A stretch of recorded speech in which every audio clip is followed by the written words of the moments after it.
دولت اگر آپ خرچ کریں گے مسکینوں پہ، لاچاروں پہ، دکھیوں پہ، بیماروں پہ، اللہ تبارک و تعالیٰ تمہیں بیماریوں سے محفوظ کر دے گا۔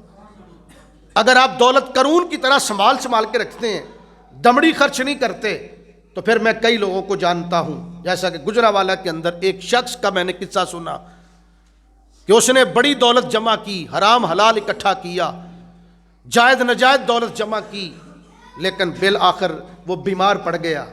شیخ سعدی نے کہا تھا نا کہ بندہ دنیا کے اندر ایسے جیتا ہے جیسے کبھی جانا ہی نہیں، چلا جاتا ہے تو ایسے لگتا ہے جیسے دنیا کبھی آیا ہی نہیں تھا۔ یہ دولت کمانے کے لیے اپنی صحت داؤ پہ لگا دیتا ہے، اور پھر صحت بچانے کے لیے دولت داؤ پہ لگا دیتا ہے۔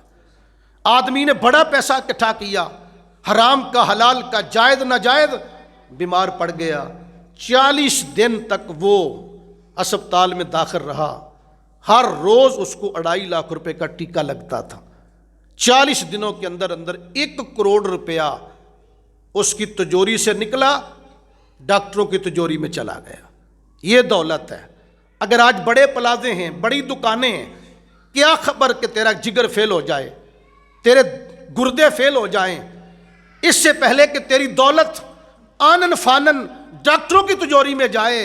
آج تیرا اگر کوئی مجبور کرایہ دار ہے اس کو سہولت دے، تیرا کوئی گاہک ہے اس کو ڈیل دے، تیرا ملازم ہے اس کے ساتھ شفقت کر۔